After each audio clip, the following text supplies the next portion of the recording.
You're listening to the UKC Hunting Ops Podcast, celebrating hunting dog heritage, competition, and community. United Kennel Club has been the hunting dog sports home for coonhounds, beagles, retrievers, pointers, cur, feist, and more for over 125 years.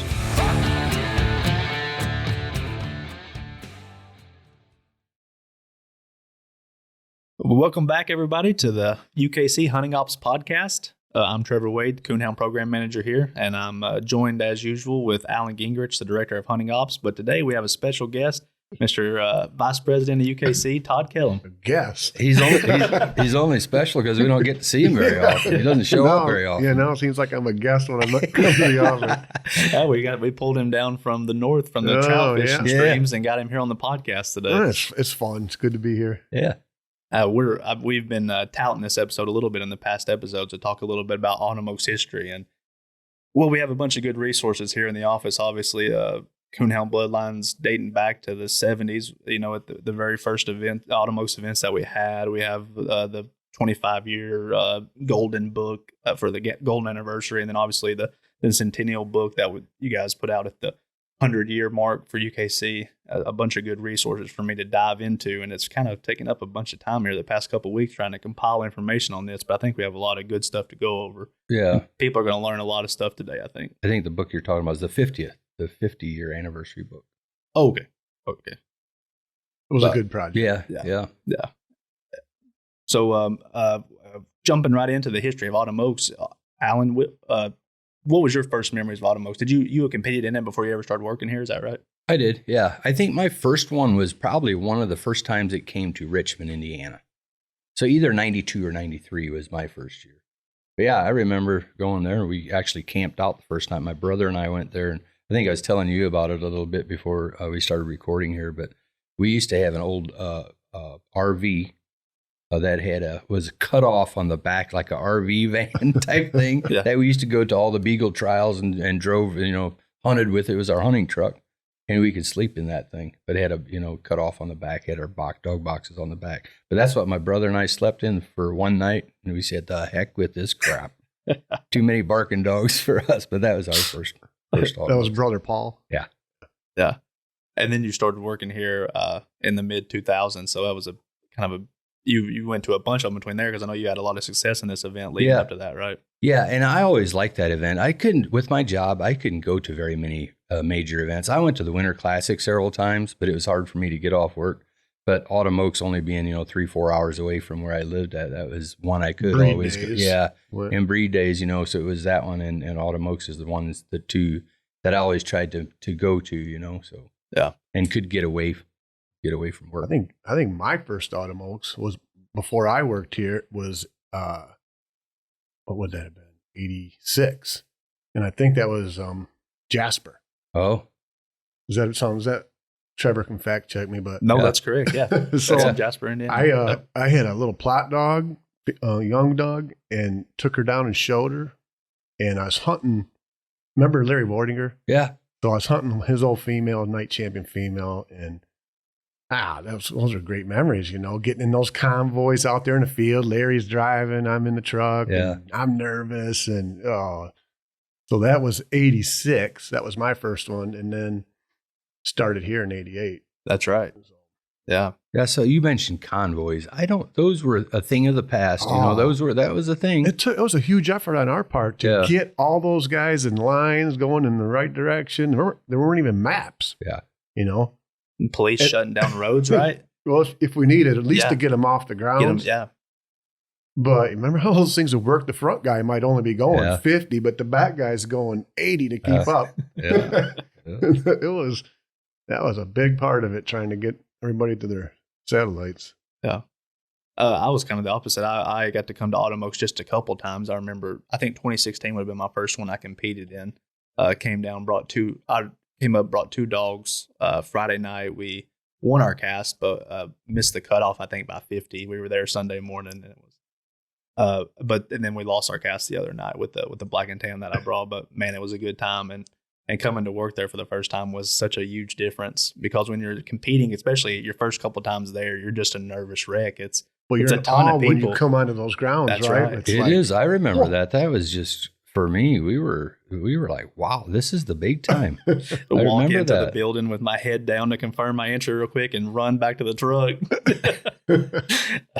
To see it come to life is something different. But we're going to start from the very beginning of Autumn Oaks today and kind of go through some of the high points of the years. And I'm glad that you guys are here to give some inside details on it, because you've been to quite a few of them, both of you. Yeah. You know, it would have been really good to have some of those old guys that were involved. There's still a couple of guys around like that, you know, that were involved early on. But Trevor did a good job of going through the history of it and kind of give us a little outline to follow along. So good. Be good.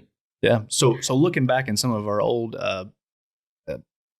stuff that we have here to go through, it looks like the idea of Autumn Oaks actually originated in 1957 at an old event called Kenton Nationals, or Leafy Oaks otherwise. An event that was a lot different than the modern day Autumn Oaks, right? It was mostly non-registered dogs, and field trial was their main component, as far as, and also like trading dogs, I believe, was a lot that was there. The main component. Yeah. Get a lot of people. And it was just an element that the UKC customers wanted to get away from, make it a more serious, hunt. Yeah. That's one I never did go to. I didn't either. I always kind of wanted to, but it was the same weekend, so I never was able to go. I remember my grandfather talking about it, but at one time I thought Leafy Oak was the Autumn Oaks, but it wasn't. It was the Kenton Nationals. Yeah. What they called the Leafy Oak. At that first meeting, and I think we should highlight some of the instrumental people in making this event a thing. And I got a list of people that was listed in that 50th year anniversary book, and one of the old Coonhound Bloodlines articles that was written in the past, and that list included Robert Browning, Floyd Butler, Bryce Carnahan, Wayne Cox, Manfred Craver, Mark Decker, Roy D. Lauder, Robert Everett, Homer Hill, Jim Ingham, Walter Rowe, Emerson Opdyke, and Dr. E.G. Furman himself here from UKC. Yeah, he was the owner of UKC at that time. Manfred Craver's one you hear his name a lot. He is. He was involved with the first rules, I do believe. Yep. Rules. The Redbone guy, wasn't he? Yeah, from Mississippi. Was he from Mississippi? Remember that. I think Mississippi. I'm not sure. Don't quote me on that. Robert Browning is a name I remember. He was a field rep at one time. Robert was. Yep. The other name that is on here that I recognize is Floyd Butler. And only reason I do is because in my office there I have the first field trial permit, or the license for the very first UKC hunt in Ingraham, Illinois, and it has Floyd Butler's name on it. Wow. Hey, one other little fact that I remember hearing was that Manfred Craver, he supplied one of the dogs for the very first Redfern Grows movie. Yeah. And then I forget, he was registered here. I forget his name, something Movie Land Cherry Dropper. Oh yeah, something like that. So that kind of a neat thing. Yeah, that's good stuff. Yeah, so it's kind of interesting. It looks like, according to the history that we have, is that these guys kind of met at the Kenton Nationals, and that's where the whole meeting took place, right? That's right. Yeah. It says it happened right there at the Kenton Nationals, and that they wanted they had an idea to put together an event that was based on 4 basic components, and it's kind of interesting to read over some of these that they were focused on and how it has compared to Autumn Oaks through the years. So they wanted an event, obviously, for UKC registered Coonhounds. That was Kenton Nationals is not that. It was for a lot of grade dogs, and even off-breed dogs that weren't even Coonhounds. Yep. One that would feature and highlight the newly implemented night hunt event. Obviously, field trials was the thing of the day back then, and the night hunts were relatively new on the scene. Yeah, I mentioned 1957, the first licensed event, and it was only 3 years later they already have Autumn Oaks. I wouldn't have thought that if The third point here, an event that coon hunters could bring their whole family to and enjoy. That obviously that was not Kenton Nationals. That was from the stories I've heard. I know. That's same here. Probably leave the kids at home and the wife too, probably. I think it's safe to say that the creation of Autumn Oaks and how it's progressed through the years, they absolutely hit that point on the head, because it has become sort of a family event and just a whole family reunion. Everybody gets there to see everybody, and you see a ton of kids running around and enjoying the event. Probably still more so than any other event outside of the breed. And I think it's because of the camping element, right? Yeah. I mean, that's the element that makes it Everybody's like that reunion that it is. And a multi-day event, It's kind of ingenious to incorporate it into a holiday weekend where people have built-in days off already, and they can make that their vacation. Mm-hmm. And then the last thing, obviously, was to have an event that was run by UKC that offered major prestige and also championship points towards UKC titles, which still rings true today. So after the meet in 1957, just a couple years later, or a few years later there, in 1960 was when the first Autumn Oaks happened, Putnam County Fairgrounds in Greencastle, Indiana. Yeah. And it's you noted here they had 204 entries, and at that time that was the largest UKC entry. I wouldn't have guessed. I forgot that number, but I wouldn't have guessed it was that high. Not that, but guess how much the entry fees were? $10. $5. $5. $5. $5 for advance entries. Advance entries. If you didn't enter in advance, it cost you $2.5 more bucks. $7.50 for a walk up. Looking at the schedule then was a little bit different than how you would see it today, where it's kind of the week leading up to the weekend. Then the hunt was on Saturday night. Then you had the bench show the full day on Sunday. And then on Monday, on Labor Day, was whenever the field trial was, which was probably a major component of the event then before they completely shifted focus to the night hunt. Yeah. That first winner of that very first one, obviously there's, the plot dog, Drum or whatever. Yep. But yeah. Brandon Berger's dog. Yeah.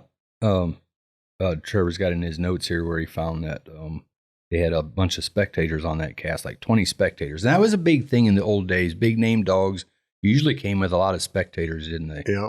Did you still see a lot of that when you were? I don't know, but I do remember whether it was a breed hunt or Autumn Oaks, people wanted to go see the Spring Creek Rocks and some of those dogs that came along. Yeah. And I was the same way. There were grand nights that I wanted to go see. You read about them and spectate with them. Yep. Yeah. In these days, right, this is still early on in the night hunt history. So there's not very many night champions, which Drum was. So it was one of the few night champion casts that weekend. So of course everybody wanted to go out there and see the dogs that had actually achieved this title. Yeah. So some of the top dogs competing there in those casts, and they had the people out there to look. Yeah. Fast forwarding a little bit if you hang on just a second, sure. one name we recognize that was a spectator on that cast was a young Fred Moran, you're saying. That's in the article, Yeah. it mentioned Fred Moran by name, and it's hard to believe he's still out hunting today. Yeah. And he was at this first Autumn Oaks, and he was he's hunting now the in his Magic mid-80s now, and that's still coming. But that's impressive. Yeah. Would have Very just first been one. pretty young yet at that time. Hunting a dog named Magic. I think he's had several Magics throughout the years. Yeah. Yeah, so the first couple of years were there in Greencastle, Indiana. For year 3, they shifted to Kalamazoo, Michigan, right here in their backyard for the third installment of Autumn Oaks. And it was in 1962 where they dropped the field trial altogether, which was probably a major move at the time, and focused solely on the night hunts. I guess I forgot that. I knew it was in Michigan a couple times, like Coldwater, but I forgot that one in Kalamazoo. Yeah, At the fairgrounds, I'm assuming? Probably. There's actually a couple different location changes here that I think a lot of people aren't going to have any idea about. I surely didn't before I started digging into the history. Yeah. So in 1963, for the fourth installment, it actually moved to Paducah, Kentucky for the first time. Oh, yeah. And then 64, it went back to Greencastle, Indiana for the first of 15 straight years. It was in Greencastle. Yeah. Kind of became its home, and they wanted to kind of set it there. Greencastle held a lot of UKC events over the years. Sure has. Big events, world championships, breed events, Autumn Oaks. You got a good nucleus of clubs there, to help, and hunting's good. Yeah. Just ideal. That's centrally located. That's where old Charlie Cundiff's from. Yeah. Doug Cundiff, our field rep, his dad Charlie is also a field rep. But if you notice, Doug Cundiff still calls it the Autumn Oak. But that's how old Doug used to always call it, the Autumn Oak. That's right. Yeah. And this first Get year it right, Doug. This first year back in Greencastle was the first time that they had a Grand Night Champion portion of the event. So I'm not sure when I'm not sure when the history of that title came about, but this is the first event where it was offered in the hunt to hunt in the Grand Night Champion cast. Who won that? 1963, I do. Yes, 1963. The winner would have been Grand Night Champion Deep River Mike, James Merchant. That's kind of a familiar name. Yeah, hopefully we'll go over some of those old names. I looked at the list there, checked it out the other day again, and it's kind of cool to go see some of those names from way back. Well, you read about them all these years. Yeah. Absolutely. We're definitely going to hit on some of the older names of people that won this. And then 65, where they changed it to a 2-night hunt. That's right. From just 1 to 2. to a one hunt ran over 2 nights, which is the same format that we use today, 57 years later. So I guess it worked out. Fast forward to 1967, that was whenever the first National Grand Night Champion was crowned, and Grand Night Champions of Breed were recognized. So those that became installments of the event, and is the one that everybody's shooting for when they go there. We're getting close, but it's still before my time. Real quick, 1969, when the night hunt entry broke 500 for the first time. So from 200 in the first event there, just 9 years prior, then we get up to over 500 entries in 1969. And in 1969, they would have been there in the middle of their run at Greencastle. So they're kind of getting their bearings there in that location, I think, and probably seeing entries grow from just the repetition of being there. Yeah, we mentioned 200 entries in the very first one, so only 5 years later, they've already more than doubled it. That had to be huge. 1970 would have been the first time that a national grand champion title was crowned for the show, and the grand show champion class was held. And in 1971, just a couple years after they broke 500, they broke 600 for the first time, with 646 dogs entered in the two-night event. Mm-hmm. 1976 here would be the first year for advanced entries, and I thought this one was kind of interesting. They had 535 pre-entries come in. They had no walk-ups then. They had to turn 120 entries away that came in late after the posted deadline. I would have been sick. Yeah. They stuck by their guns, though. I guess they had to make those changes to make. I'll bet in those days they didn't wait till the last couple of weeks to enter their dogs. That's either. right. Oh, and how did they even know about it? Only through the advertisements, right? Yeah. And you had to cut out your slip out of the magazine and mail it. I doubt they'd call in to get an entry. No, I bet you couldn't. Yeah. Imagine it got lost in the mail like we so often see today, and you drive all the way to Greencastle and find out they never got your entry in the mail. Yeah.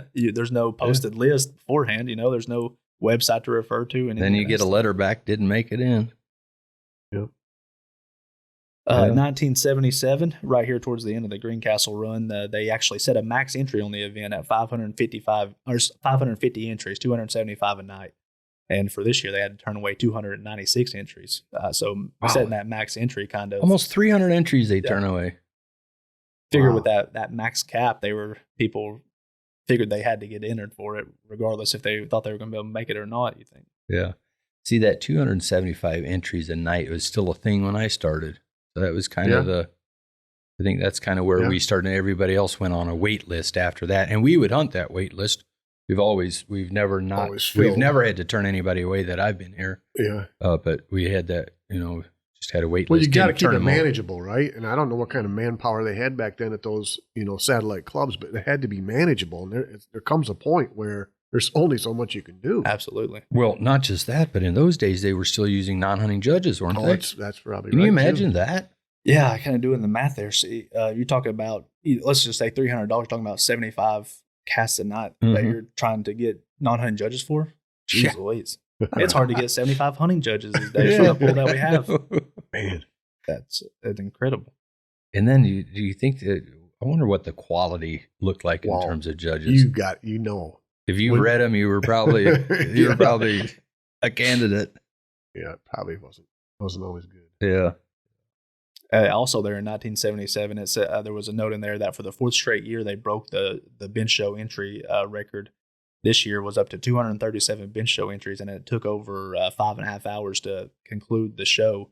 So they made the change to move to a two-day bench show the following year in 1978, which it still is today. Yeah. But now it's 2 rings, 2 days. That's 2 rings. Because there came a time when we couldn't do, a 2-day show would run all and overlap the night on entry. Absolutely. So we're getting here close to where Todd's first one came in, but 1984 would have been the 25th anniversary event, which looks like they put a lot of effort into. We have a lot of reading material here of information they put out that time. I combed through the Coonhound Bloodlines 25th anniversary edition, and a lot of neat stuff they went there. But one of the main things they did this year was after, Todd, you alluded to it earlier, they had been to Centerville, Michigan, Cassopolis, Michigan, Coldwater, Michigan, and then in 82 they went to Winston-Salem, North Carolina, which is as far south as they've ever been. That's right, I remember that. And then in 83 they went up to Oak Harbor, and they were kind of Oak Harbor, Ohio. Oak Harbor, Ohio, and at this time was probably the most questionable time in Autumn Oaks history as far as getting entries in. And reading some of the articles, they thought that a lot of it had to do with it moving so much around and not getting well established in one area. And that's when in 1984, for the 25th anniversary, they moved it back to central Indiana, to Jasper, Indiana, for the first of 3 years there, and they saw a real boom in their entries. But if I remember correctly, one of the reasons they left Greencastle was because it had been there so many years in a row, and all these coon hunters are coming to town. There were starting to be some problems with guys just coming in and hunting spots where they knew because they've been taken there over the years. And I can see that. There was some, I remember hearing that there were a few problems. Yeah. I think you're spot on. Yeah, but you have a note here that in '84 they talked about moving it or keeping it in one place. So it says talked about the event sort of faltering off due to ever changing locations. But history has kind of shown us for some of these events that have stayed in the same place have tended to do better that way. Yeah, Grand American is one. Has been in Orangeburg forever. And Autumn Oaks Winter Classic are a couple of those others that have stayed at the same place. Southeastern Treeing Walker Days. Yep. In 1985, the second year there in Jasper was whenever the wait listed was first implemented. They would just take a maximum number of hunters at 250 each night. What year was that? 1985 was when the wait list was first implemented. Yeah. Instead of turning them away, they created a wait list. That's right. They had the guides for them. They'd hunt them, I guess. Yeah. Then the next note I have here is you went to Oak Harbor in 87 and 88, and 88 is when you came on board. Yes, that was my first one, was Oak Harbor. And I remember Dwayne and Kitty Ruff, and they were major contributors. I wonder why that location. That's a good place to have a lot of game there and everything, but that is up in the far north corner of it's Ohio. right on the lake, right? It is on Lake Erie. For one thing, you've only got one direction to go hunting. Yeah. But it's good hunting. Very good. And I don't know. It's just a nice vacation area too. I think people went early or stayed, and there was vacation stuff to do. It's a very nice area. Cedar Point's right there. Yeah. Yep. Yeah. So, and after the 2 years in Oak Harbor in 87 and 88 is whenever he shifted back to central Indiana again in 1989 to Logansport, Indiana. And I guess you had probably some hand in that location change at that time, right? Yeah. Yeah. And I don't remember all the details, but yeah, that would have been important to get it back to its origin, probably. Yeah. Logansport. It did good at Logansport. Yeah, it really did. I remember all those people camping, and they'd leave right from Logansport and go straight up to Owen Sound. Yeah, to the what was that one? Canadian Autumn Open. Autumn Open. And kind of a knockoff. Everybody follow each other with their campers. Go, leave Autumn Oaks and go to. Yeah, Logansport was a big hunting community. Logansport, big club. Yeah. Just outside of Peru there where we had our World Coonhound Finals last couple of years. Curtis Elburn was one of the main helpers there. Yeah, he would be there. Yeah. One of the top places in the country to host a coon hunt, in my opinion, just as far as available land and just the sheer number of hunters in that immediate area. Yeah. And not far from Richmond. Yeah. A couple hours from Richmond, to the west of Richmond. Yeah.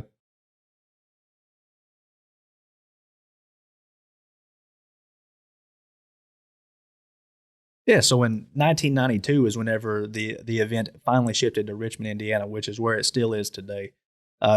You had some hand, I suppose, in choosing Richmond as that place. Do you remember anything about the thoughts that went into choosing there? I think, again, it was we had a lot of satellite opportunities there, a bigger, cleaner, nicer fairgrounds. The city was very welcoming. So just a lot of pieces came together, and it just was a really good fit. Right. Was the Tom Raper Center there already at that time, or was that later? Nope, that was later. That came later. Mm-hmm. Did they even I often see it referred to as the Wayne County Youth Center. Is that what it was called before it was the Coleman Center? Or is that... No, so the Wayne County Youth Center, that's what they called the whole fair. The whole facility. Okay. The whole facility, yeah. So the buildings had individual names, but it's Wayne County Youth Center's the grounds. Yeah. Okay. And the shift to Richmond, Indiana in 92 came with a couple other notes that I pulled from that issue. And the first one I saw was it being the first advanced draw for Autumn Oaks, which is how we still do it today. We take the pre-entries and draw them out in advance of the event. Yeah, you know what I remember about that? So a draw is one of the main components of the event, and we're strict about them, right? For integrity and to keep it fair. So when we're going to do the draw here at the office, we would publish the time, the date, and the time that the draw was going to take place. And anybody that wanted to watch it to make sure we were being fair, they were welcome to come. And most years there would be somebody here. Yeah. Really? So a couple people would show up usually. And they'd sit on a chair against the wall over there. And we did that until not that long ago. Yeah. It's only been 6, 7, 8 years. Yeah. And most years you'd have somebody. Yeah, you would. Sometimes up to 8, 10 of them. Yeah. Takes maybe an hour and a half. And it wasn't like they could go up and go through the scorecards and see who drew who. They're just sitting back to make sure we're not putting labels, But I think a lot of guys thought they would see who they I think that's why they came too, probably. And my experience seeing people that came here, it was always somebody that never had the same ones coming back. No, you're right. It's kind of a tedious process. The word must have never got out on how boring it was. Yeah. Also, some notes for the bench show in 1992. The first pre-entry for bench show was established. With rising bench show entry numbers, probably made sense to get an idea of what the entries would be beforehand and kind of cut down on the lines there for the entries of the bench show those mornings. And also, there was a note that the first woman to ever judge Autumn Oaks was in 1992, Mary Wells. Yeah, we both know Mary from Michigan. Yeah, I know her well, but I would have never guessed that was the first woman bench show judge. Yeah, I would have never guessed that. And she's still judging today. She's a great judge. Yeah, still judging today. Jim and Mary, Bender's there for years and years and years. Yeah. Yeah. I think I'm going to say she judged for us the last time maybe 10 years ago. 10, 11, 12 years ago since I've been here. She was in other areas of confirmation too. Like, I think they had German short hairs. Remember talking to them about those. Good dog people. Mm-hmm. I don't have a ton of notes through the 90s till we get here to the later part of the 90s and the early 2000s. Is there anything that stands out to you about the 90s that obviously you're just getting acclimated to Richmond probably, and probably starting to see numbers climb whenever I look at some of the numbers of the events? Yeah, and the thing that I remember most is, and you talk about finding a home for these events. Yeah. Every year it gets easier because everybody knows where they need to be, when, just get a feel for how the grounds work, where everything, and it just got easier every year.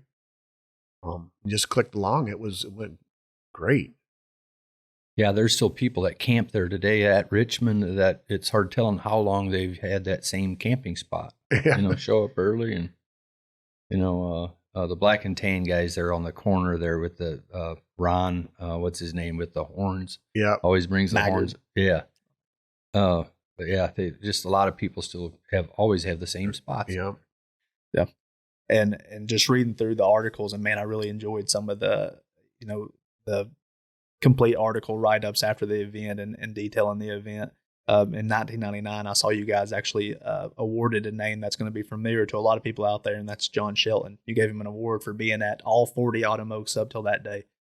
And John Shelton unfortunately passed in October of 21, but even in the COVID year in 20 and in the 2021 version of Autumn Oaks, John was there. He ended up making it to all 62 Autumn Oaks in his lifetime. Yeah.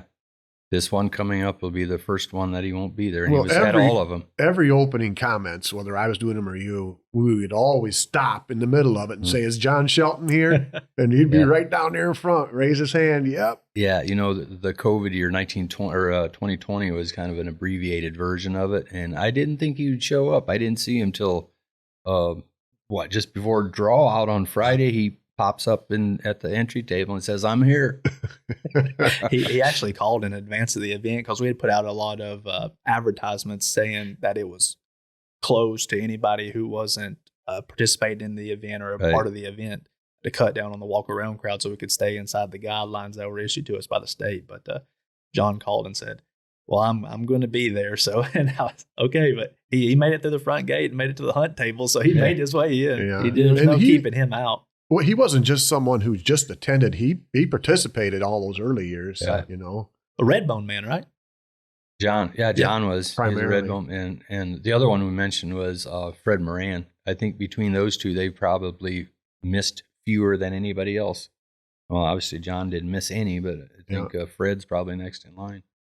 I know And Fred is still hunting. He's still entering dogs in hunts. Yeah. Mid-80s.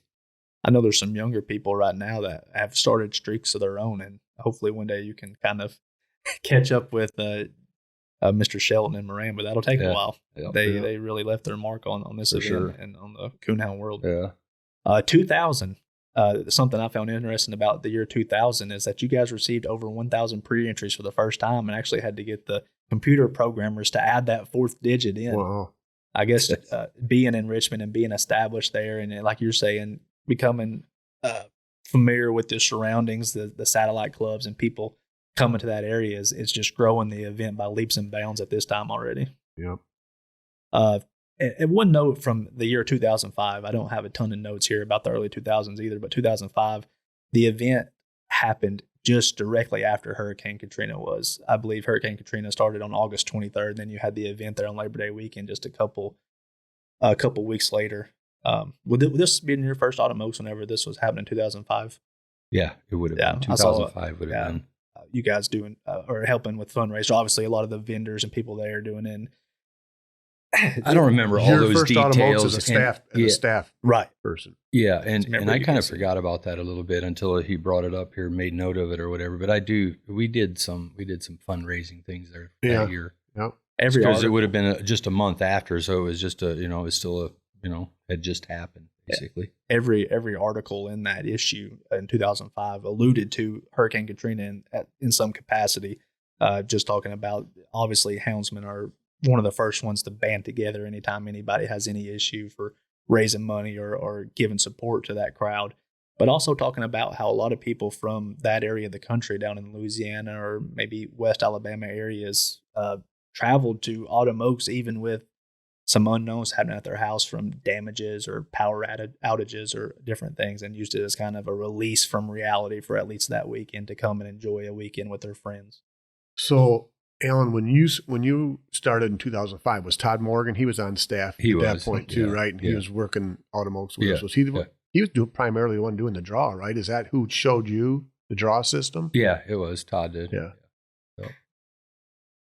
And 2005, another adjustment to the hunt event in this year was the process of combining cast at satellite clubs. Whenever you had less than 4 show up, obviously you don't want to send out a 1 or 2 dog cast, and you made the changes that year to start combining casts. That was kind of a big thing, and I'm surprised to see it came up that early on. I didn't think it was that early on after I started, but yeah.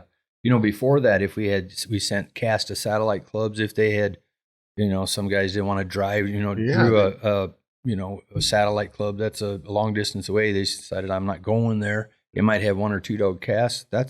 They just went out with 1 or 2 dog casts. It's hard to compete against. It was. And I remember as a competitor, I hated that. I was like, man, come on, do something. But I didn't realize we did it this quick.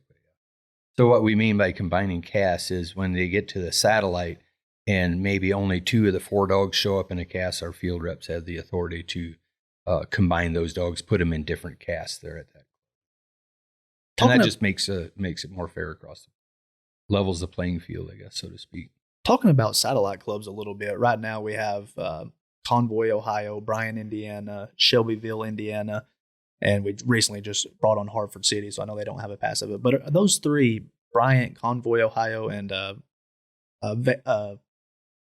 Shelbyville, have those been established satellite clubs for Autumn Oaks for a while? Oh, yeah. Shelbyville has Shelbyville for sure, and we used to use Greencastle all the time, and they've kind of helped us whenever we've needed them here, even recently. Right. We used to have Marion. Which was the one straight south of Richmond that we used to use? That's Shelbyville.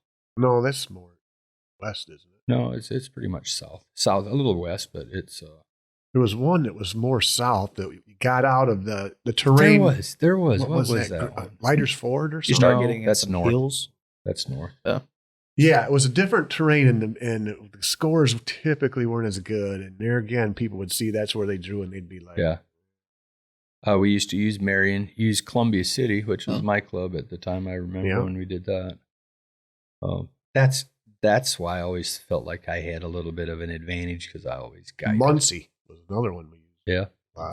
Whether there was a club there or just a group of guys that pulled it together for us. Yeah, Convoy, I think we just added Convoy, Ohio since I've been here. So that would have been in the time frame we're talking now. Early Convoy. 2000s. You hear some moans and groans for somebody who has to drive to Convoy sometimes, but if you go up there, you're guaranteed to be in some good hunting terrain. It is. They The go hunting put up a there score. does not, that's about as good as it gets, you know. We talk about hunting here as far as a lot of game on nights that they're moving anyway. Here in Michigan is good, but it's in that area is hard to beat. Yeah. Hard to beat. One recurring thing that I see over and over when I'm looking in the old records is talking about the breeder showcase booths. Something that I had was never neat, seen. wasn't it? It was. When did that start? Yeah, I don't know when it started. The better question is, why did it end? People just started setting up on the roads and stuff themselves because we would charge a nominal fee. It wasn't a lot, but we started out with a tent. Remember? And we had everybody in one big tent there. Well, first of all, we haven't mentioned what the breeder showcase was. It was a showcase for stud dogs. Yeah. Yeah. Yep. Stud dog guys that raised kennels that raised a lot of puppies, whatever. Right. And we had always had a rule in there that there was no puppies allowed in the breeder showcase because we just didn't want it to turn into like the dog, a glorified dog barn. Yeah. So we wanted the booths to look nice with banners and whatever props that they wanted to bring in. And they could have their stud dog. Yeah. Have the stud dog in there. But we had it in a tent at first, and that was a few years worth. And then we moved it into the Raper Center. Tom Raper Center. And gave awards for the best booth, and Yeah. people took it serious, and it was really. I think it really added, nice ones. Yeah, it added a lot to the event for sure. But then it just seemed like it just dwindled down because people took those ideas and displays and just ran with it and did it themselves out on the roads around the fairgrounds. From what I remember, the biggest thing that I got after I became involved with was because they couldn't have their puppies there. A lot of those stud dog owners had puppies there to sell, and they couldn't have them inside and just back and forth. We touched on the dog barns there for a minute. Yeah. But that was, that was a thing that was a big draw. And it also could be big problems. Right. Yeah. So, man, it was one of those. Yeah. Something you got to stay on top of. And and that's why the breeder showcase that's how it got started with, because guys wanted to move out of the dog barns and have a little nicer environment. That is something I wish we would still have. It'd be nice to have a nice barn or a nice facility like that with nice setups like we used to have. It was good. And gosh, I can remember back in Logansport for sure, Greencastle, we used to keep the dog barn. And I remember Fred Miller sending me out there, and he'd be like, now you got to make sure all these walker dog guys stay in this aisle, and the black and tan dogs are over there in that aisle. And I was like, there'd be a sign at the end of the barn that said, okay, this is where this breed goes. And oh man, that was was a pain. Yeah. The reason I bring up the breeder showcase here is in 2006, it said you had upward of 50 booths there, I guess in the Raper Center at that time, but 50 booths. Yeah. People set up with and all the big name stud dogs were out there. And it was nice to be able to go through there and just see them all. Yep. Next note I have here is for 2008. And Todd, you alluded to this earlier, is when the bench show had to go to 2 rings. Yeah. Not only 2 days now, but 2 rings, just from the sheer numbers and just some long days for those judges. Yeah, I remember that at the in-house discussions on some of that. I remember all the planning we had. Can't be done, or can it be done? I Yeah. thought, I know I can, because I was announcing the shows then. No, did you to begin with? Jessica Rand did them to begin with, I thought. She did them for a lot of years. Okay, so whoever, I'm like, it can. You can do may it. have done it the first year, but it's not that hard to keep up with. And people were patient. We knew there'd be some overlaps. There still are. Sure. You just deal with them, but it was, man, that cut our times. Ooh. Yeah. Kind of came at a good time there in 2008, because the next year, 2009, was the 50th anniversary of Autumn Oaks, and the largest Autumn Oaks to date as far as entry numbers go for the show and the hunt, right? That was a fun year. Ooh. Good thing you had 2 rings that year, right? Yeah. Yeah. Some different things you guys did that year. I read you guys added a few different classes to the show. First time we had a Thursday show, I think. Oh, on confirmation? No, we didn't do confirmation. We had special shows like stud. Bred by brood bitch. What was it? Stud dogs, brood bitch generations, and those kind of classes. Who judged on that first Thursday? I did. That was the 50th. That was the 50th, and Wayne Cavanaugh was the president at that time, so he judged. That's right. He judged Friday and Saturday, along with Doc. Mark Threlfall. Oh, Mark. And then I did Thursday. So that was the first time we had a Thursday show. But I remember I had 211 entries. And that was too much for one person, I felt like. I was a young cat then still, but that's a long day and a lot of dogs to look at. But do you remember the power went out that day? You remember that? I think we had some rainstorms maybe. Do not remember that. It was kind of a drug out show. The power went out, I want to say, for an hour or so there. Didn't we have a big trophy that was on a revolving pedestal? Yeah, it's the one we still have in our hunt office. That one sits up there in our... Was it part of, I saw alluded to, a wall of history? Yes. I think it was part of that whole setup. Nice display. It was pretty cool. It was a rotating, I think base. a rotating stand it's set on. You guys really pulled out all the stops that year to kind of honor the history of this event. And looking at some of the pictures, it was nice. Yeah, we had those little booklets we made the 50th. Yeah. I don't know if we just gave those out or what we did. Those are nice. Yeah. And I think that's where you got some of this information, the history. Yeah. Very full of information. And also you guys had the huge banner of drum behind the stage up there. Yeah, the first remember one. that? That was nice. I think it's the first year we had that pipe and drape behind the stage. Tanya kind of set all that stuff up. But remember, I had that big poster of drum the first winter. Yeah. Bloodhound. Yeah. I remember walking in. It was just, the Autumn Oaks looked different that year. Yeah. Those are just special. You guys also honored the past winners by having a parade of champions. Allen didn't remember too much about that. Todd, do you remember anything about the parade of champions? But they do that other places too, haven't they? Grand American or... I think maybe, but I don't think I saw any of this. I think you would have called those dogs through because I would have been in the hunt office and it happened out in the Raper Center at the show site. I'm just trying to remember where the idea come from, but I remember doing them.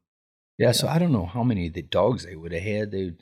The article alluded to there being over 30 past winners present, obviously in all different, probably all different capacities of winners. But parade of champions or parade of winners was a bigger thing back in the day. Oh, sure. Yeah. People are proud of it. That's you got to remember, what they had to earn by competing with UKC and Autumn Oaks is recognition. Yeah. And that's all that's how it plays into recognizing people. What event did they have a parade of all the entries? Texas. Texas, that's what I'm trying to remember. There was maybe, but I can't remember. Or the Texas State Hunt, or one of those where they would parade all of the entries on on opening day or the opening ceremonies. I want to say there's like a couple hundred dogs. I know. I'm drawing a blank on it too. Yeah. Still kind of do something similar to that for the top 10 bench show where you let each of them have their moment to go around the ring and kind of give them their recognition for the year accomplishments. Obviously, the big thing about this 2009 year for the 50th anniversary was just the large crowds there, walk-around crowds, the large entries, and some of the stuff that went into that. And it was just a really good year for Autumn Oaks. I remember you could tell it was larger than your normal Autumn Oaks. 50th. Is that the largest entry year? Yes, to date. Yes. To date, 1,038, I think, something like that. Quite a few. And then obviously, Allen, you also had a different role that weekend. You and your band performed. I saw that weekend. His what? His band performed that weekend. Remember that? Well, that been on Friday night, I guess? We did on Friday night, yeah. And then, see who played on Saturday? Rod's boy. Oh, yeah. Rod Carter. Yeah. His boy played. Yeah. No, that was fun. I remember. And then just the next year, 2010, was a big year for Autumn Oaks, kind of getting into the newer generation whenever the Grand 16 format was implemented. I know you had a ton to go into that, right, Allen, the Grand 16? Yeah, 2010. So before that, we talked about the National Grand, awarding the National Grand Night Champions of breed and the overall, and that was nothing more than their score. Yeah. So big scores were a thing, back then. And we had this idea of, maybe a better way of getting to that. So that's where we implemented the Grand 16. Take the top 16 scores, have all the Grand Nights hunt on the same night at Autumn Oaks, take the top 16 scores and put them back out in a championship, like an elimination style thing. And that's what we still have today. I remember when I first brought that over to you and everything, and you were kind of, I remember one thing you told me, and it always stuck with me, and it's true. And it's something that we still need to think about today sometimes when you make decisions. that was changing something up from something that had been highly successful for so many years. Yeah. Now you want to change it up a little bit with this. And, you got to think it through, make sure you're thinking it through because it's absolutely. But I remember we talked about it for a little while, and then we called Wayne, and he was in Canada at the time. Oh, jeez. But I remember what he said. He said, why haven't you done it before now? And it worked. So it's been big. But I remember we used to have like 30 casts of grand nights leading up to that. And that first year already, it doubled. Yeah. And now we're still there. It's about 55 to 60 casts of grands ever since we've done that. Just doubled that grand category.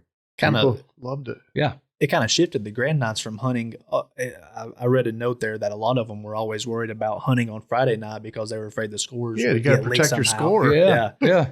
So now they're all hunting on Friday night where they used to hunt on Saturday night. Yeah. And it took all of that away, and I remember that very first year, scores was a big thing, that cutoff score. I was very interested in seeing what that would be. And it couldn't have been more perfect. I want to say it was under 400 that first year. 387.5. There you go. So you can't beat that. No. If you can score that, it's not just one coon, a couple of coons, a respectable score, you're in. Yeah. And have a chance. From there, it's elimination. Even today, obviously, depending on the year and the entry and the weather and some different factors, but a couple coons will still get you in the Grand 16 even today. Mm-hmm. And that first year with the Grand 16 format, the winner then, a familiar name for anyone, Grand Night champion Hannah's Feeling Frisky, Tree Walker female owned by Mike Carmack and Brian Whitted. And according to the notes, Rick Stretch and Cody Sipe kind of tag team handling duties that weekend, depending on the cast that they were on. Yeah. Yeah, she was the first one to win it under that new format like that. So that she was the overall winner, and then obviously also the Tree Walker breed winner. But it was a good way to do it. And then the breed winners, we also, they came from that format, out of that.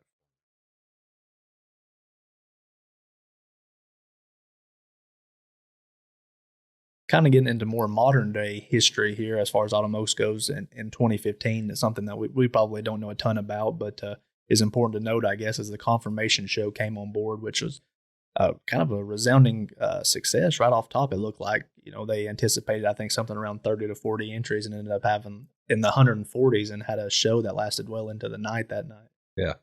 There were people already, crossing over and exhibiting in our all breed sports events. So we had a, pretty good base of people that were already familiar with it, and it's an additional title to earn. So people like it. Yeah. Good thing for the people coming for the show is for the hunt. You have multiple things. You come for, obviously you only get to hunt one time a weekend, but you have the slam series going on and different things. At least if you're a show person, you have a couple different events you can enter there. Yeah. Yeah, that's the thing about Autumn Oaks. There's something going on starting Tuesday already. The warm-up hunts, it's just a big week-long thing. Yep.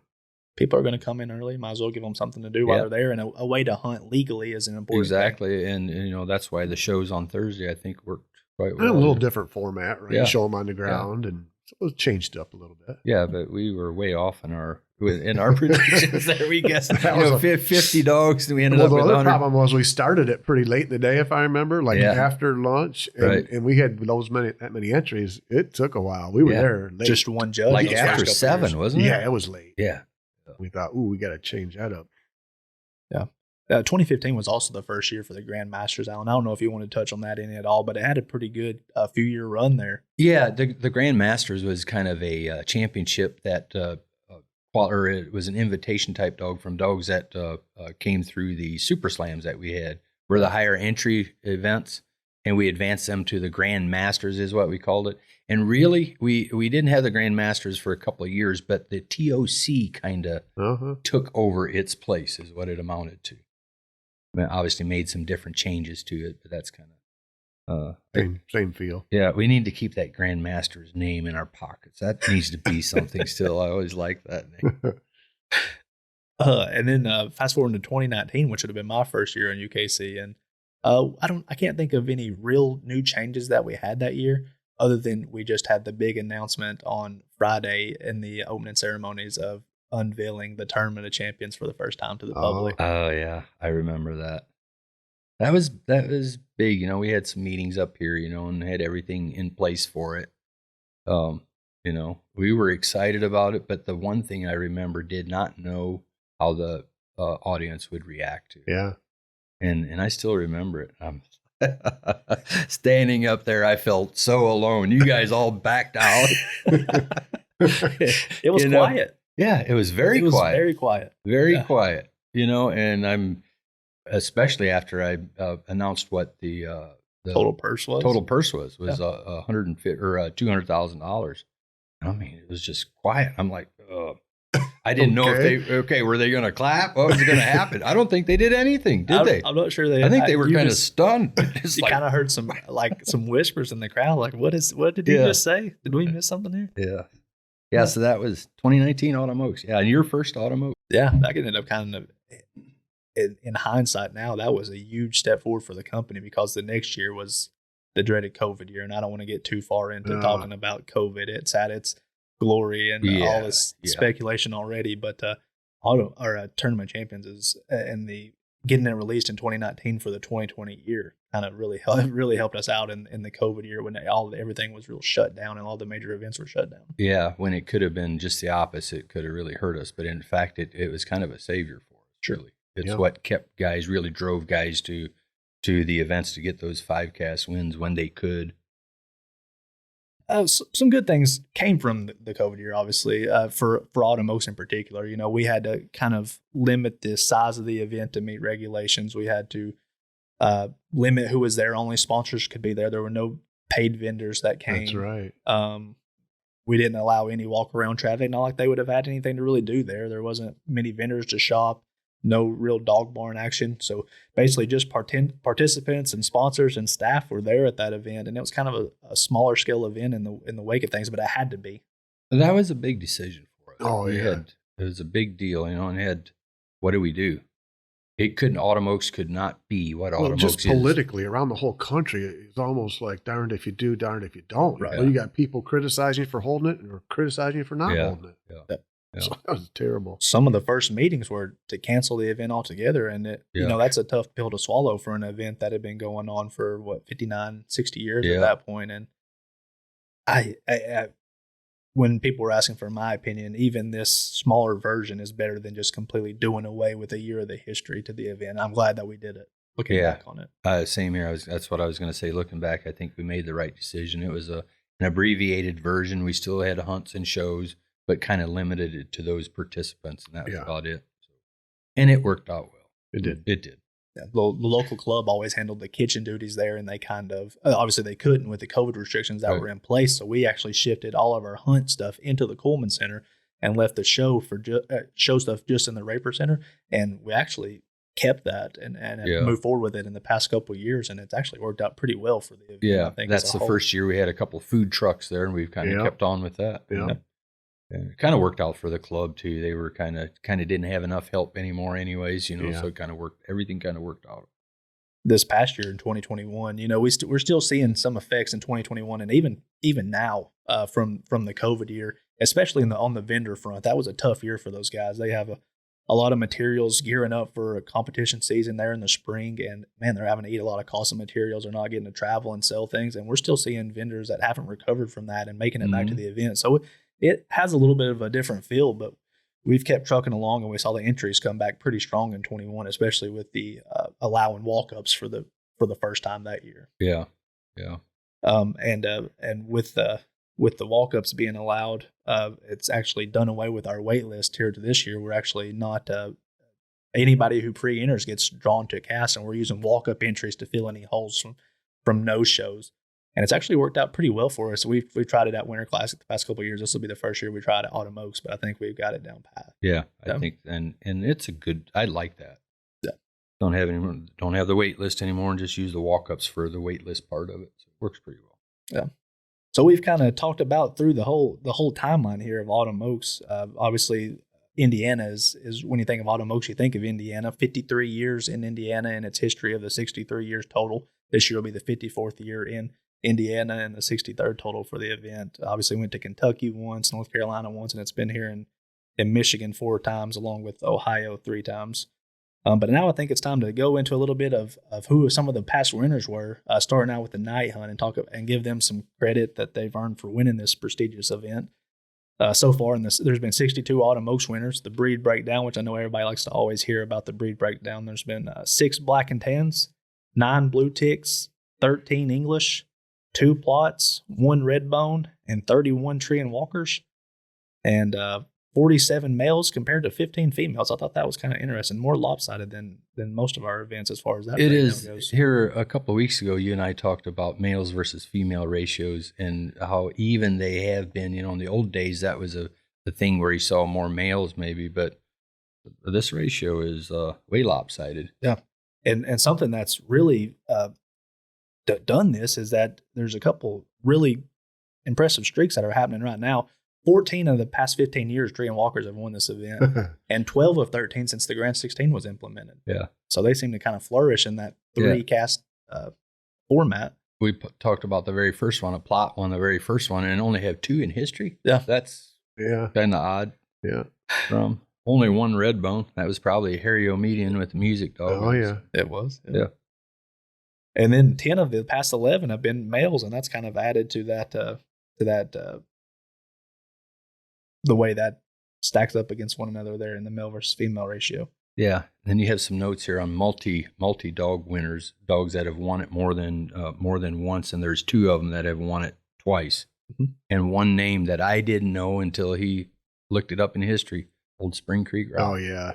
Yeah. He's on there twice. I knew that one was. Yeah. Dwayne Clark. 72 and 73. Yeah.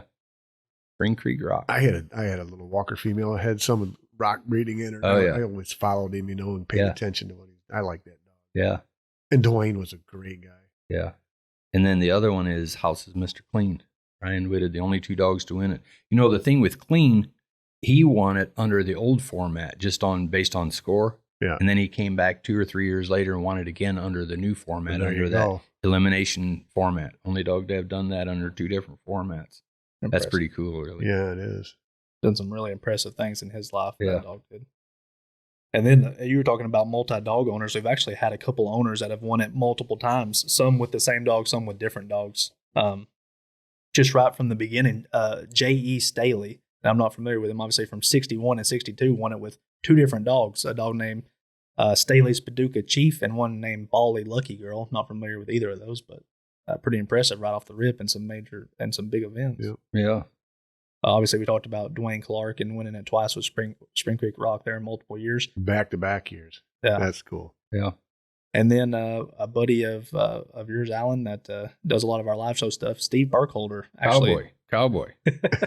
Has owned 2 dogs. Cowboy. He's got a bunch of different nicknames, but yeah. 2004 with Wild and Blue Lou, and 2008 with Hard Knock and Big Mama. Yeah. Co-owner on both of those dogs. We give Steve credit here for multiple owner credits here, I guess, but he was actually like a second owner on both of those dogs. Well, okay, he didn't. He might have had he was the first owner on Lou, but it wasn't him that actually handled the dog. It was Tyler Sturry. Tick handled Lou that year and ended up winning it. And then the same thing with Big Mama. It was Brian Hartram who was the first owner, and Brian handled Mama there. So, yeah, we're kind of giving Steve the credit here, but he actually didn't handle either dog. He handled plenty of them. He did, but yeah. There goes all his credit. Yeah, he's had I'm enough. giving you credit still, Burkholder.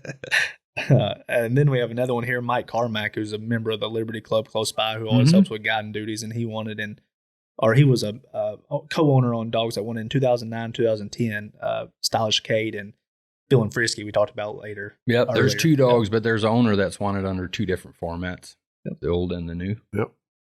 Michael Thomas, who's co-owners on a couple of these dogs with Brian Whitted, who we'll get to next, but Michael Thomas was a co-owner for Mr. Clean, who obviously won it twice, and then the handsome Big Easy dog, who won it in 2017. Yep.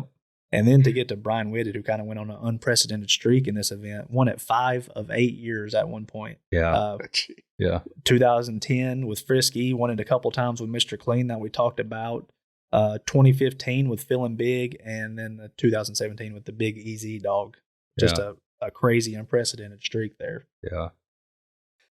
So yeah, we've kind of combed over this night hunt winners list, Alan and Todd. We just gave it to you before we sat down, so you didn't have time to kind of go through it too much. But man, what a list of who's who in multiple breeds. It is. Won this event. It is. And you kind of forget unless you go look at the list, you know, and you're just reminded again. You know, obviously the first one, Dale Brandenburger, the plot guy, but then James Merchant, Laverne Miller.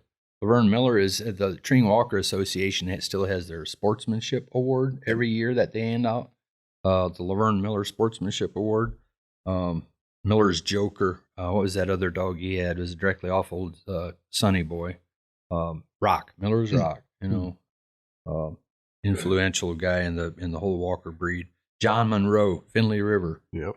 You know, some of these guys that have won it. Eugene Boyd, Dwayne Clark, we mentioned. Dave Dean, the blue tick guy. Hammer what? It would have been Hammer 3. Hammer 3? No, Hammer 4. Yeah. Hammer 4, yeah. That was in 1974.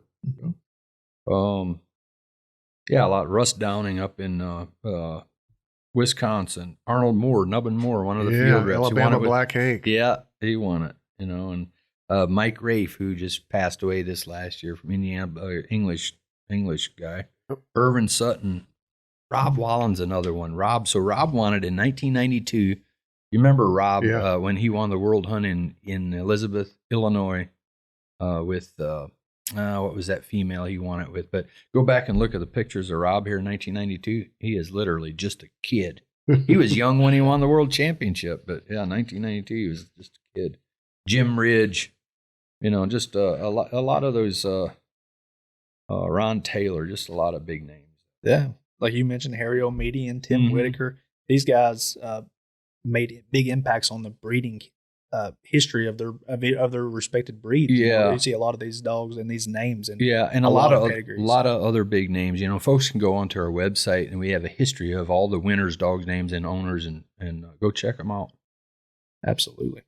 So now we'll kind of shift gears and talk about our bench show winners a little bit. Don't leave them out. They've actually had in 62 Autumn Oaks, they've had 63 Autumn Oaks winners, and I had to go back and double check that and see how that happened. But in 1970, there was actually a tie. Not sure how that works out in the show, but I don't know if they had a scoring system back then or what, but there was a tie then. And the breed breakdown on this one was a little bit interesting to me. We'll go through it real quick. 6 blue ticks, 7 English, 5 plots, 4 red bones, 18 black and tans, and 23 walkers. Pretty impressive by the black and tan breed to do that. And the sex breakdown, 33 males and 30 females, so it's almost split down the middle. Looks like starting out, females were on a hot streak at first, and I don't know what it was like then. Maybe people just showed more females and kept their males to hunt or something similar to that. But females won 8 of the first 9, and they've been a little. And since 2007, females have actually won 10 of the past 15, so they're kind of making their run on the males there for that one. But talk about some of the dogs that have won multiple times. There's actually been 4 dogs that have won Autumn Oaks multiple times, and a couple times in modern times. Let's see, the first one would have been Champion Lawrence's Black Jane, a black and tan owned by Robert Lawrence in 61 and 62. This is a familiar name for people. Table Rock Mundo Jr., owned by Junior Lassiter. Won it in 83 and 85. And I know Junior won it a couple more times as a handler, but these are the ones that he was listed as an owner on. 2014 and 2018, a dog named Margarita Lucky Old Son, owned by Joe and Deb Powers there in Ohio, won it. Black and tan. Yeah. And then an English female named Wills Mountain Blackberry Jam, owned by Autumn and Amelia Beeland, won it in 15 and 16 in consecutive years. English female. Back to back. There we go. Right. And there's been some other people that have won it multiple times with different dogs. We talked about Robert Lawrence and Junior Lassiter, and obviously Joe Powers and the Beelands. But also in that list is Melvin Atkinson, who won it in 1964 and 1974. So a 10-year gap there, who won it with a dog named Mitzi and Jill. Bill Mack had a huge gap in the years that he won it. 1987 with a dog named Max Triantoni, and 2004 with a dog named Trips Nasty Black Haze. Oh, yeah. And then, of course, Dog Birdsall. Who Doc and Chirpy and Kathy, if you roll all those together, man, there's some a lot adding up to a lot of them there. The 2 that he was listed on as owners was in 2000 with Doc Layer's Heir to the Throne, And then 2006 with Doc Layer's Tribute to Three Kings. And then just recently, Natalie Atkins won it in 2019 in my first Automogs with a dog she calls Wendy, the Red Eagle second win dog. But she also won it back in 2003 with a dog named Honest Abe. Mm-hmm. Yep. So you had a chance to kind of look that Honest Abe, I remember that dog. He was Ryan Sears owned that dog, I believe, and that dog, I think Val Nelson might have ended up with him, or he might have been a co-owner on it. But that dog placed in I want to say it won its breed at maybe it was the World Show or it might have been the same year it won Autumn Oaks. Also placed in the top 20 of the World Hunt. That dog did both. It was very impressive. Yeah. Good looking hound. Same sort of thing when you're going about the list of the past bench show winners at this event, and it's an impressive list. Yeah, we mentioned one of the forefathers of this whole Autumn Oaks, Manfred Craven, Manfred Craver. He wins the first ever bench show at Autumn Oaks. What was the dog's name? Movie Land Cherry Drop. There Cherry you Drop. go. Redbone. So he was right. Yeah. We had it right there available to us. Yeah. But yeah, other guys, Robert Browning mentioned him. He was also in there. He won it in 68, I guess. But yeah, a lot of other big names. Frank Dooley obviously won it. Dale Prunny, he's kind of a... Ended up in Beagles. But he was White River Dogs. White River Dogs, yeah. Lee Kearns, Curtis Elburn. Yeah, just Don Vicky Hill. Mentioned Doc Birdsall, but yeah. Yeah, so now shifting gears a little bit to talk about the newer program we have there, the National Dual Championship, which whenever you implemented in the confirmation show and got rid of the dual class at Autumn Oaks, is that when the National Dual Championship came to fruition a little bit? It is. We used to have the dual class there just in the regular bench show. If you were had a champion and a night hunt title, you were eligible for the dual class. But we made it kind of a true dual championship now by requiring those dogs to hunt and show both. So it's as simple as you enter the hunt, and the first round, or actually you hunt against your own breed only. So all black and tans hunt against black and tan duels, and the same for all the other breeds. Thursday night. That hunts on Thursday night, and then those cast winners, all the cast winners, regardless of breed, they advance to the show on the next day. First round in the show, they show against their own breed, and those 7 breed winners come back, and you have 1 overall. And we actually award a degree for it, dual national champion. Yep. To date, there's been 4 winners, and all 4 different breeds. Yeah. Bought the first year, Harold's Logan, Leopard the second year. You just talked about Curtis Elburn a little bit. He is a co-owner on this dog. Actually, his daughter, Andy Emery, won that one with the 50 Shades of Grey Leopard dog. David Gilman with the Redneck Roll in 2020. And then just this past year, Michael Lester with his Easy Money dog. Yeah, 4 years and 4 breeds. Yeah, kind of interesting. Leopard, black and tan. It was pretty well received. Yeah, people like it. It is. I kind of like the way it's set up to where you hunt against your breed and show against your breed, and then, and then those breed winners go for the overall. And yeah, we'll have the same thing again this year.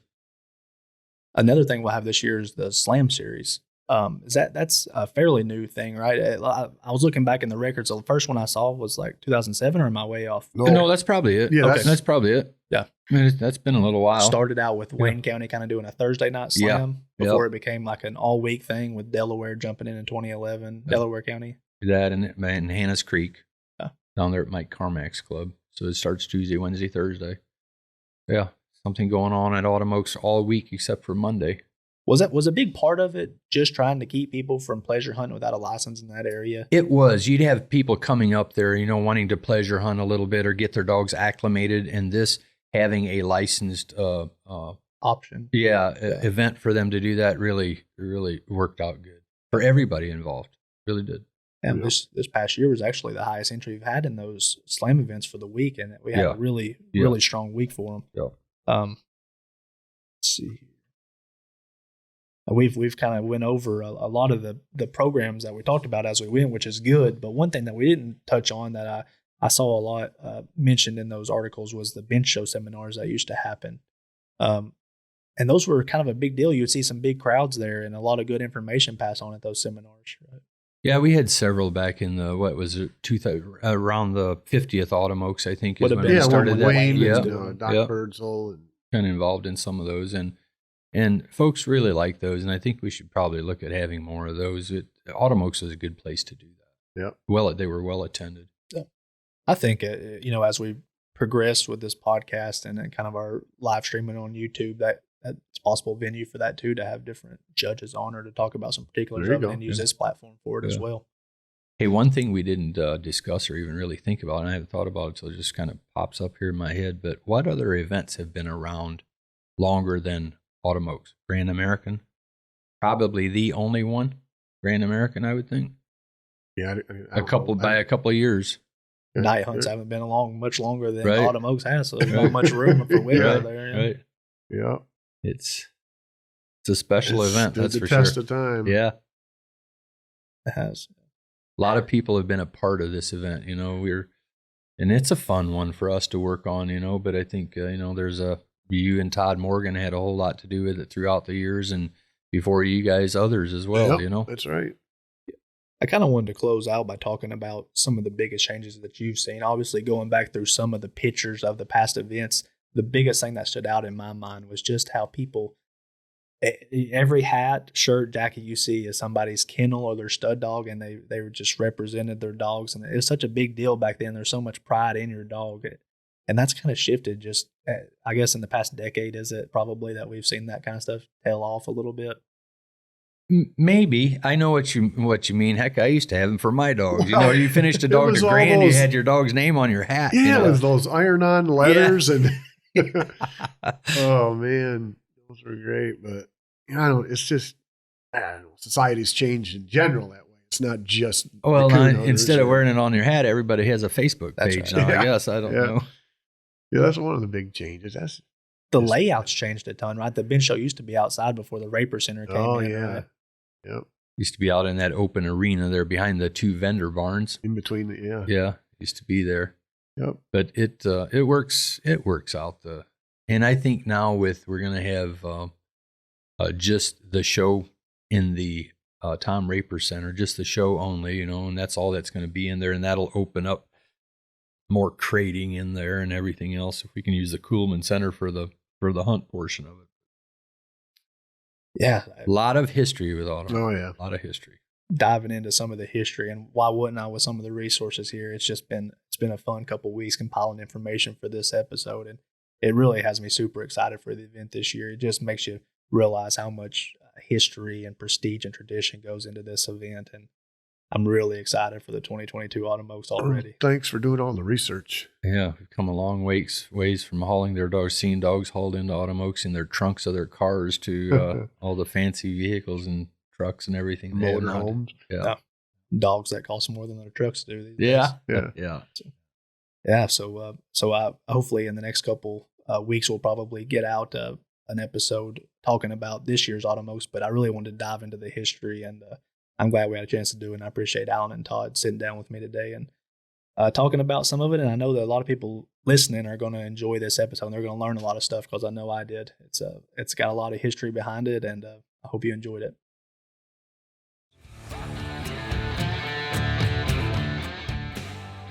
Thanks for listening to the UKC Hunting Ops Podcast. Be sure to subscribe wherever you listen to podcasts, and to like and follow UKC Hunting Ops on Facebook and Instagram.